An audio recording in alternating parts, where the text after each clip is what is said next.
residency. So anything that I have here, I've learned probably either from my patients or from CME programs. I've had over the last 20 years, maybe 3 or 4 transgender patients, so not a lot of experience.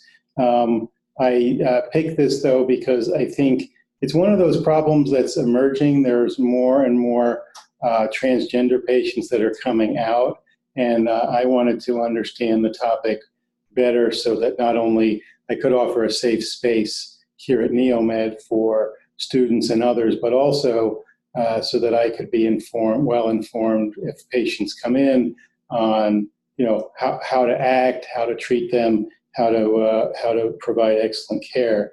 It's really a complicated topic.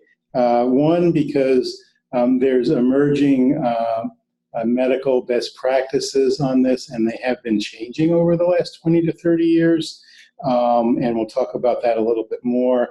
There's the medical aspects, the psychological aspects, family, social, school aspects, developmental. Then there's how the insurance plans interact with what they do and don't cover. And then there's the politics, which I think we've all seen transgender politics coming out a lot more in the last 4 years. And while we may disagree or agree with what's coming out, I do think it's provided us a forum for having a national conversation, or at least a local conversation.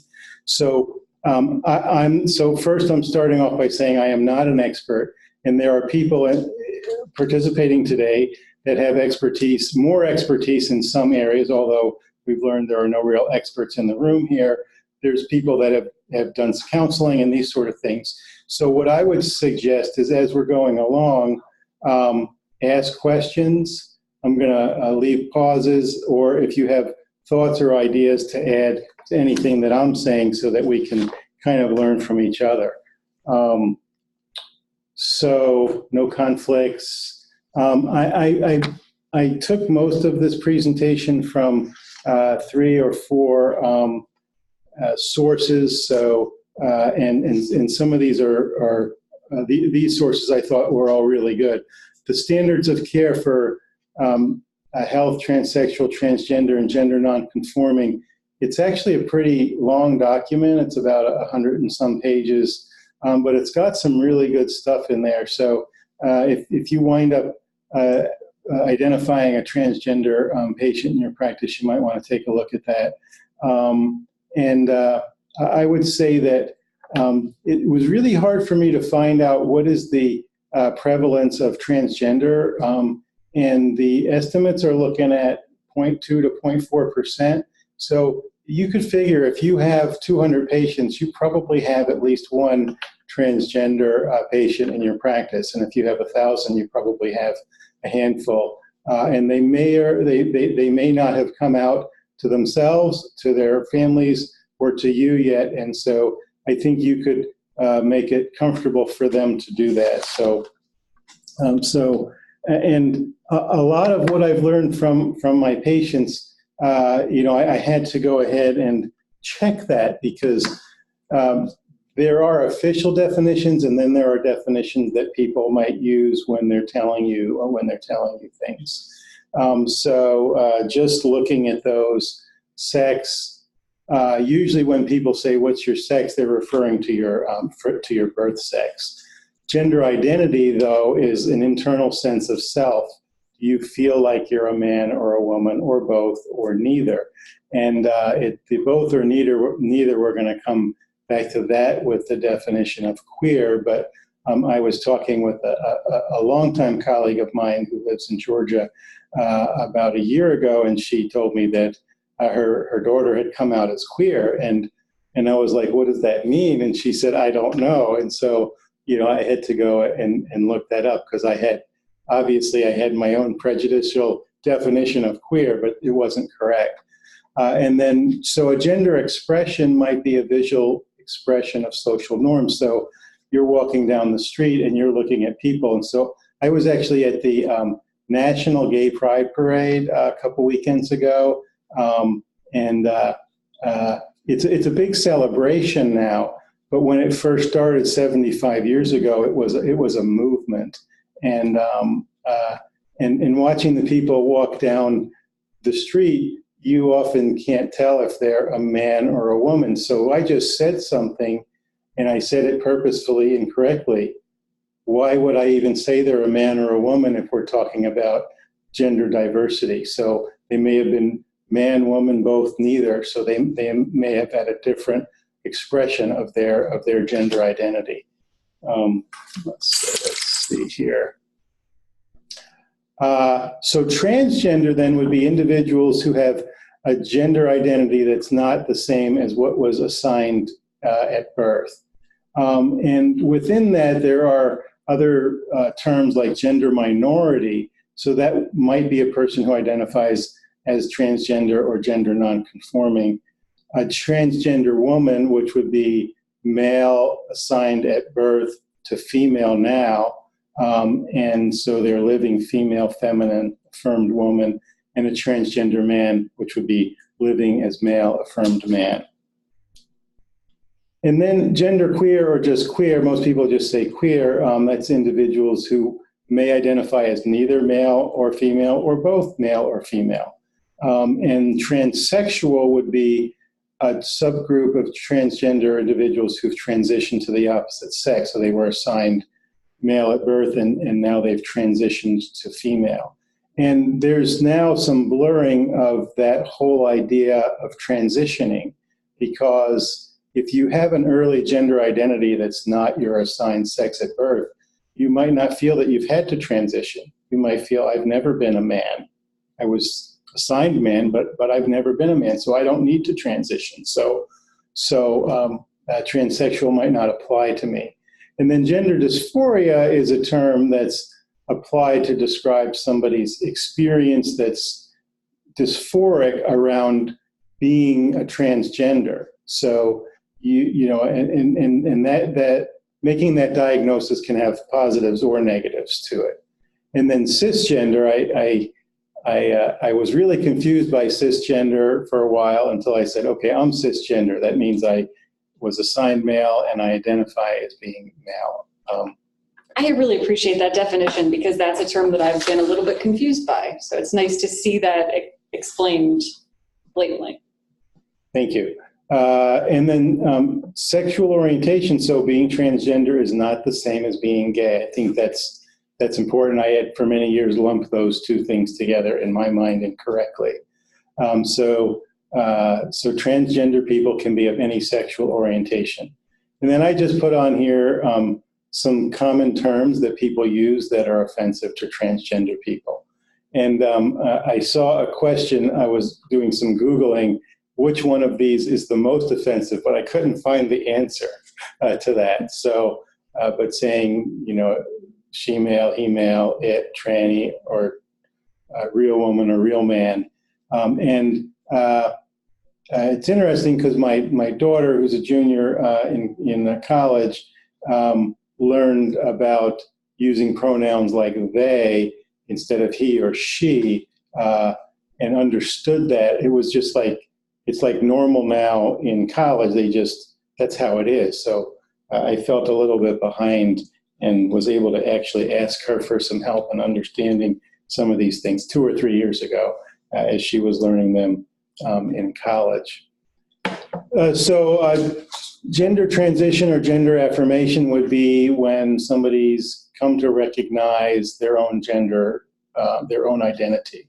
And again, that often starts at a very young age, but folks who may have been assigned a sex at birth that is not consistent with their identity, you could see where in various situations, in various families or various societies or communities, it might be easier or not as easy to discover one's true gender identity. And then gender nonconformity would be the extent to which a person's gender identity differs from cultural norms. So, you could be accidentally disrespectful, saying, you look like a woman, why are you not a woman, kind of thing.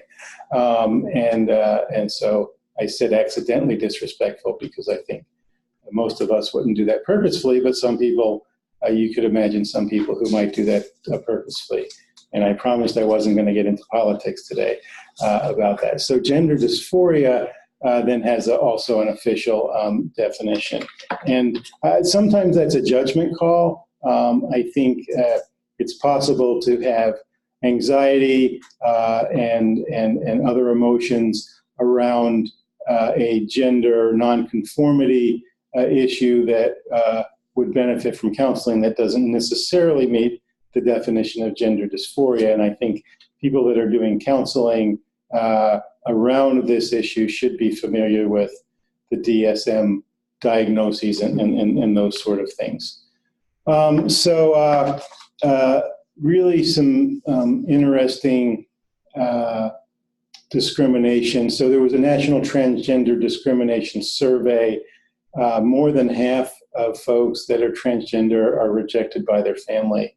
And knowing that obviously could make it really difficult for somebody to want to come out to their family. More than half have been verbally harassed when presenting ID. I mean, can I see your ID to see if you're old enough to buy this beer? Your picture doesn't look like you, or, whatever. More than a quarter had lost a job due to transgender. 20% refused living, just crazy there. 4 times more likely to be living on less than $10,000 a year, which is well below the poverty level.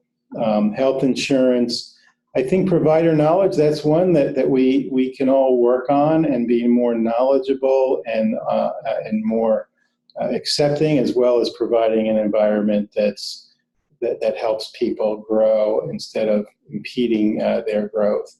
And then look at the lifetime suicide attempt. Now, I hope and I feel that that's going down with the greater awareness of society and healthcare around these issues.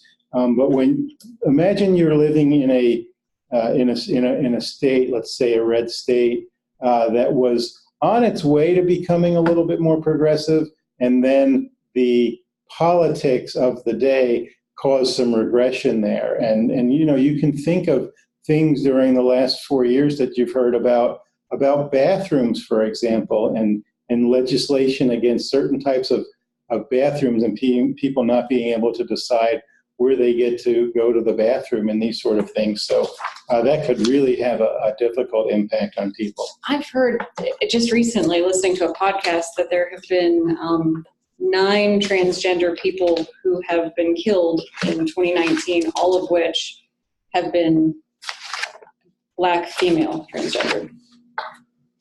Wow. All of them. So it's one of the higher rates of murder related to hate crimes. That just sounds awful. Listen to this. 50% of transgender patients report that their medical providers were not knowledgeable about transgender care. So that's an area that we can work on. 19% of transgender patients were refused care in a healthcare setting because of being transgender. 28% postponed seeing a doctor when sick because they were afraid of discrimination. And a third did not try to get preventative health care due to fear of discrimination by their healthcare providers. So that's just, I think that's something that we can impact directly. So stages of gender identity, I mean, identifying a unique gender identity. And like I said before, folks might not experience their process of identity affirmation as a transition because they never fully embraced the gender role they were assigned at birth, or maybe they did and now they're questioning that. And think about that. You're questioning everything that your parents have been doing and treating you for the last however many years since your birth, whether that's occurring early in your childhood or later. And we're going to talk a little bit more about percentages of people, of children, for example, that question versus adolescents, and how that might inform you as a physician as well. So children at a young age, as little as 2, might show features that indicate gender dysphoria. And some children demonstrate extremely gender nonconforming behavior. And that's really common in childhood.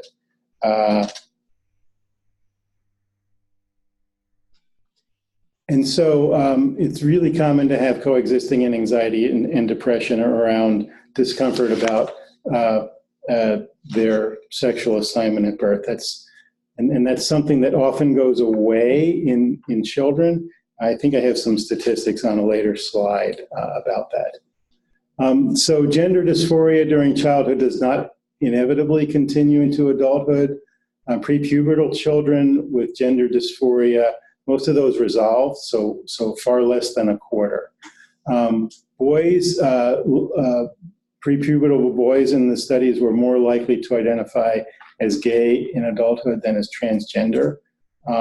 And newer studies that included girls indicate that maybe 12 to 25% persistence of gender dysphoria. However, if they still have it when they're entering adolescence, it's a lot more likely to continue. So I think there may be a way to sort of approach these families and saying, advising them to be open during pre-puberty, but then also there's some things that you can do to help them consider how to progress.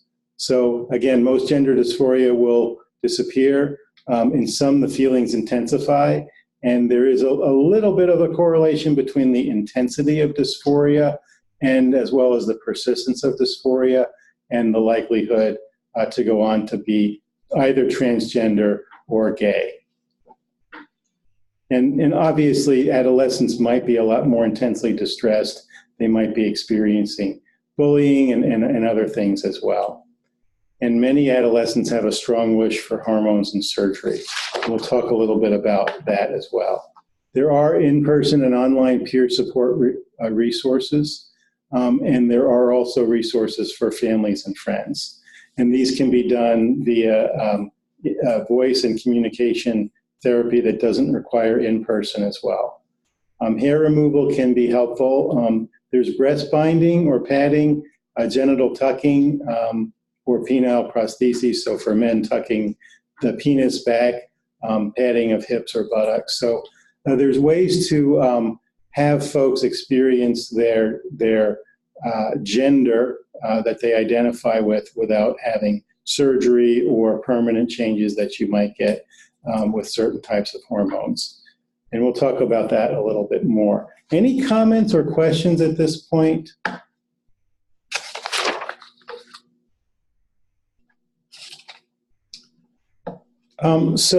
In gathering data, we don't, our intake forms in our office have male or female. It doesn't have a third category.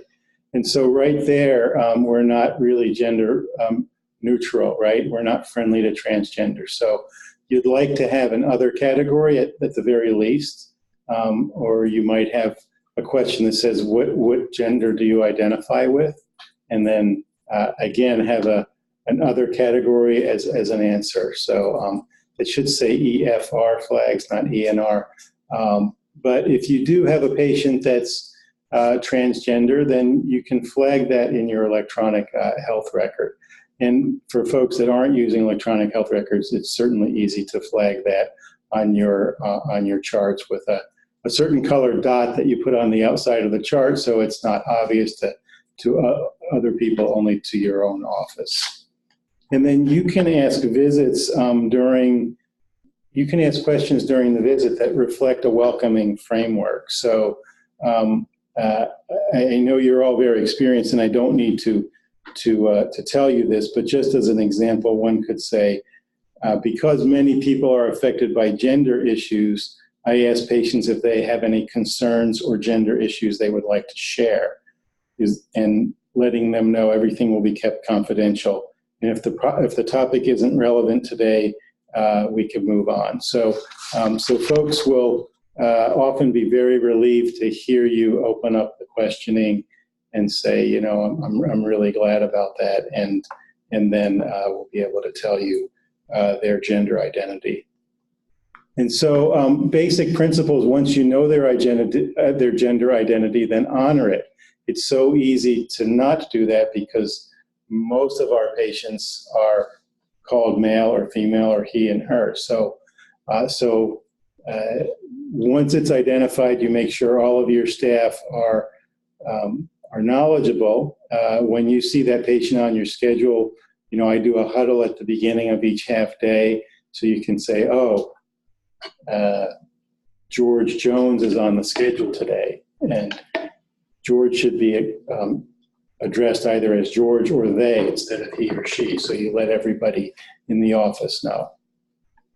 And then from just a basic screening standpoint, an affirmed woman may have breasts, may also still have a prostate gland, so you have to do the mammograms, and you also have to do whatever routine prostate checking that you would do. And the same thing, an affirmed man may still have uterus and ovaries. Even if they've gone through a sex change, they may have that. So there's some other things you can do in your office. You can have signs and health-related materials, signs in your waiting room that indicate gender-friendly. There is I don't know if you've seen it, but if you haven't seen it yet, the next time you're in the hospital, look around and you'll see what the code for a gender-neutral bathroom is. We have it here. It's like a half dress. Has anybody seen that? Yeah. They have the man, which is in the pants, and then the woman in the skirt, and then it's like a half skirt, and that indicates a gender-neutral bathroom. Alrighty, moving on here.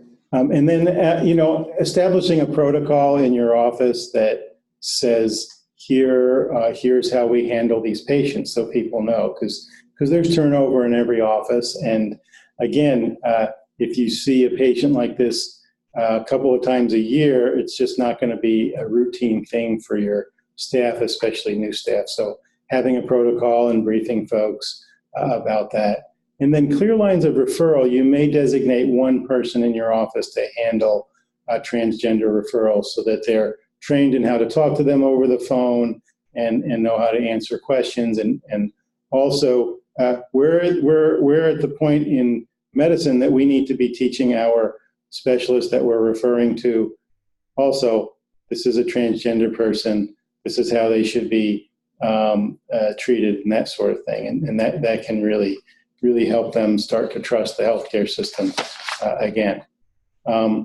So you're in the primary care office or counseling office, psychology. Some things to think about when you're talking to patients who've revealed their gender dysphoria or transgender is, okay, when did you first figure out that you were, well, I've known since I was 2, but I didn't really affirm this until I was 14 or whatever. So you can find out how long they've known, how long have other people in your support circle known, how long have your friends known, your family, how was coming out, all of these things. There's a lot of things that you can talk about to not only establish the relationship, but also provide a safe place for people to view you as their healthcare provider. And then what other conditions confound the clinical picture around the transgender, et cetera, and support and safety of their social environment. So if they're in school, what's it been like for you in school? Things might be fine, but they often aren't. There may be one or two or a group of other students that are picking on them or they feel that way, and this sort of thing. And clinicians can assist patients in making reasonable and educated decisions about their health care. So I mentioned before being familiar with the DSM. You need to determine capacity for consent. So if they're old enough to make decisions on their own, or are you required to have parental consent for making certain decisions? For example, whether or not you might be doing hormone therapy and these sort of things. Having knowledge in prescribing and monitoring hormone therapies. It's usually endocrinologists. I personally haven't had the opportunity to refer to anybody in this area. If I had a patient who needed that, though, I would probably call either Cleveland Clinic, Akron General, or SUMA and find out who was their person over there dealing with that. And they may have a group. I don't know. Does anybody else know if there's any groups in Akron that are doing transgender hormone care? I'm sure there are. I mean, it's not that uncommon with, over 100,000 people that there wouldn't be at least a couple of specialists in town doing that. Yeah, I'm trying to think. I know Emily Godletsky's talked about this in the HRSA fellowship, and I feel like she's talked about referring to folks, but I don't know. I'm not sure she was specific where she referred to. So. There's a higher rate of mental health diagnoses, again, when you have gender dysphoria or a mismatch between assigned at birth and what your true identity is. It could cause a lot of issues and not being accepted by your family, friends, social support group, etc. So it's suggested that at least some screening be done for other things that might be confounding a person who's having issues with gender dysphoria, and focusing on one's safety, making sure they're in a safe environment at home and in their school or workplace. Empowering them to, yes, this is you. I'm accepting you as a patient. I accept your identity as well. So starting to let them know that the healthcare system is not against them, because in many cases they're going to feel that it has been. In one of my patients who was actually in the 40s, I think 48-ish, was very angry, had not been treated well by a healthcare system ever. And so it took a while to kind of develop that relationship. And then, working on folks' resilience is going to be important. I underline this, the old idea that you can change somebody's gender identity to align with their sex at birth is currently just passé. It's unethical and incompatible with current guidelines. Does that mean you won't experience that in, there will be still groups in society, there will be religious and non-religious groups that think you can, if you just do X, Y, and Z, go to this camp for 2 weeks, we can fix this problem. So I think we have a role in, one, identifying if there's a possibility that somebody's being exposed to this sort of treatment, and if it is, making some intervention to correct that. I think checking ourselves, making sure that we're not expressing a negative attitude with our body language or our words. And again, at least for me, it requires me to really think. I don't have that many experiences with patients that are transgender, with patients that either don't identify as male, female, or identify as both. I don't have that many experiences. So that means that I have an unknown bias about how I treat people. My bias is to treat people that are either male or female. And so if I know I have that bias there, I need to check that. And one way I do that is I let transgender patients know. I say, look, all day long I take care of people that identify as either male or female and with their assigned sex at birth. So if at any time I'm saying something that is offensive or degrading in any way, I want you to feel free to let me know about it. And they do, and I feel comfortable with them doing that. And so and I think, they know I'm trying my best, in other words.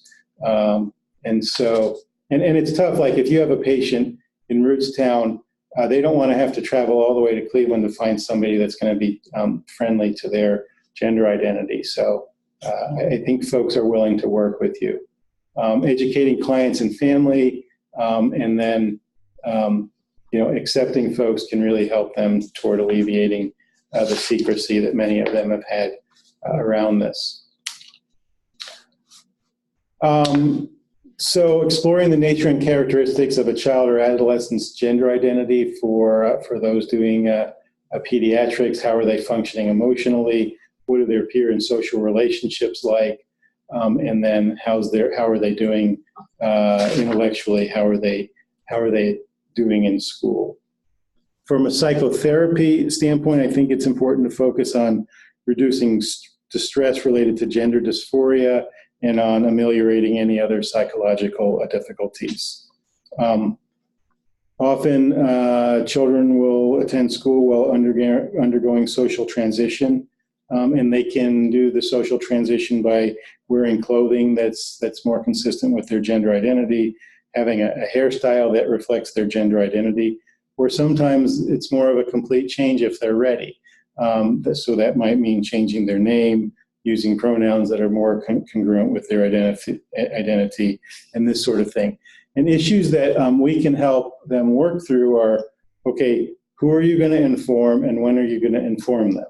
You know, so if it's a child and parents, okay, what's the timing of informing the teacher, the class, friends, other family members, all of these things. So folks won't necessarily think through those, but if they do think through those, that can largely reduce a lot of the stress that might be associated with it. And then helping families to have an accepting and nurturing response. It's normal for parents to think they did something wrong when they're raising their child if their child's gender identity is different from the sex that they were assigned at birth. So it's normal for parents to blame themselves and think there's something wrong here. But it's not that there's something wrong. So that's the first thing we have to teach them is there's nothing wrong with you. There's nothing wrong with your child.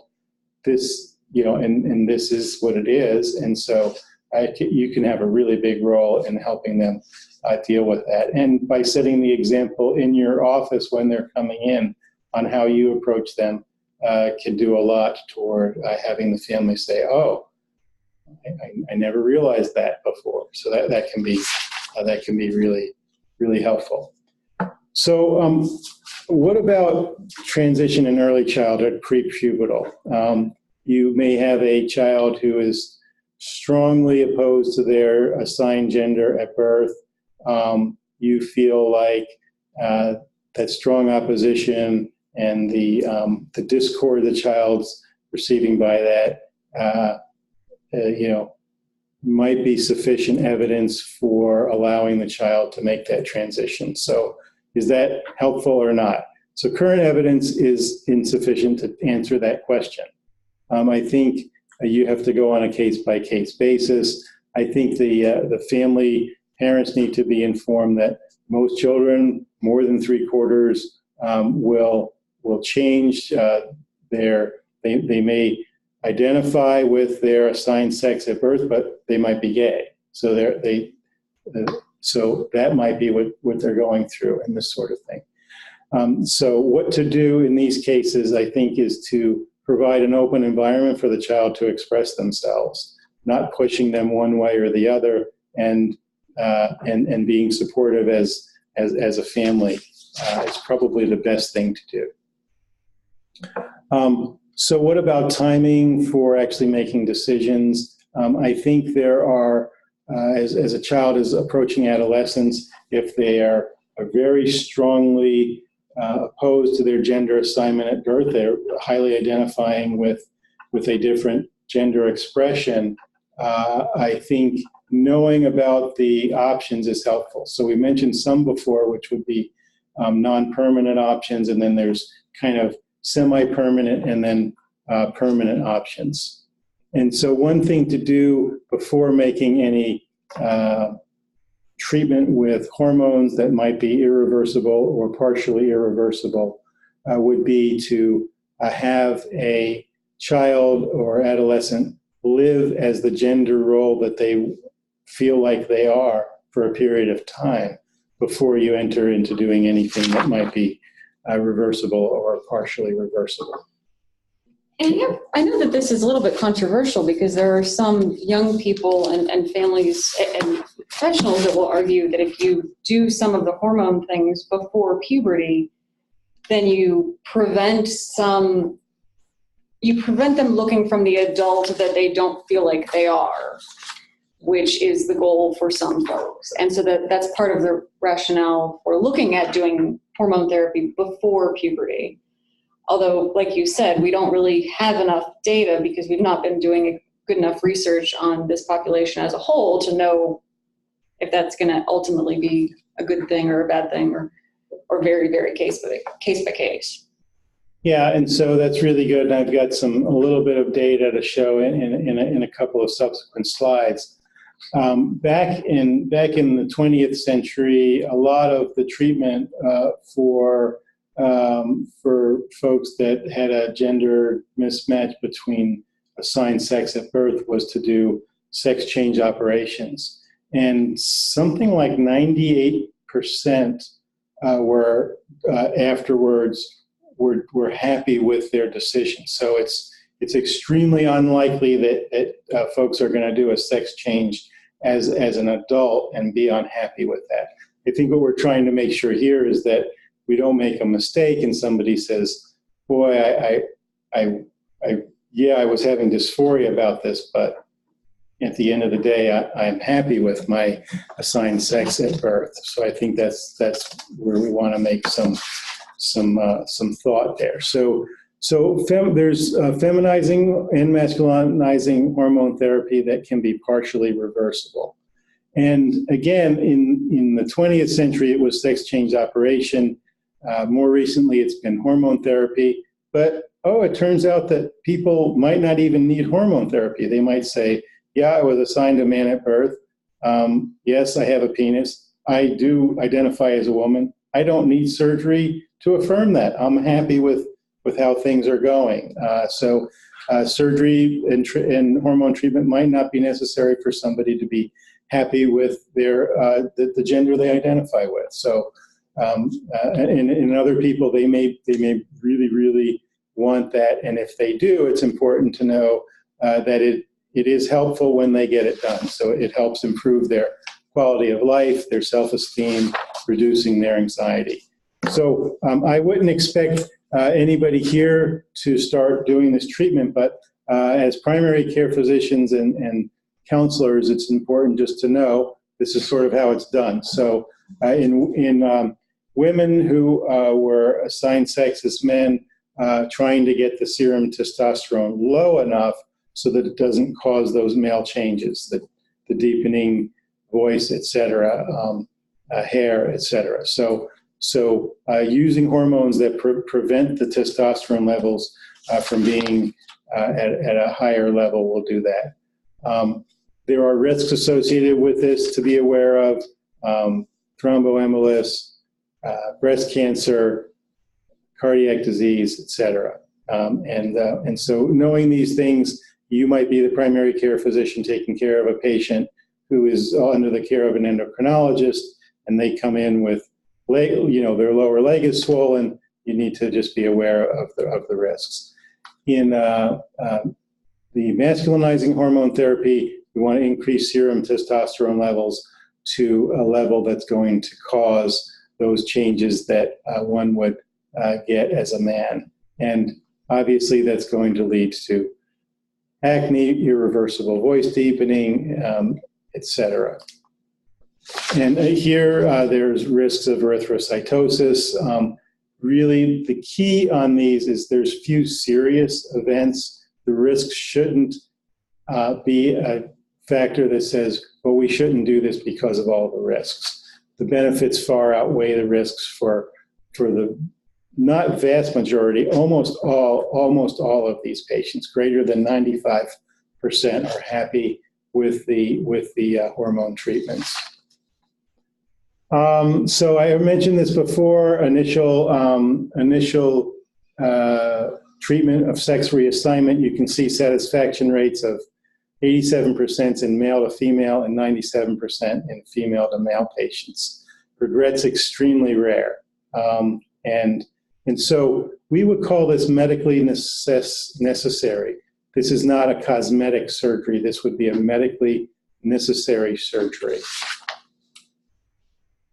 Let's see, mention some of this. Often with the help of psychotherapy, folks don't request further changes. Okay, a little bit of redundancy there. Sorry about that. So what about adolescents? There are things that either positively or negatively impact whether or not adolescents get the treatment that they need. Is there insurance coverage? What are the cultural pressures that are on them for those decisions? What are the pressures of their family? And then the opinions of health professionals. Again, I think we have a big role here in helping families understand that these procedures can be very, very beneficial. So in those that are taking care of children, again, understanding that if you start hormones too early, if you start them early enough, it can avert negative social and emotional consequences of gender dysphoria. If you start too early, especially in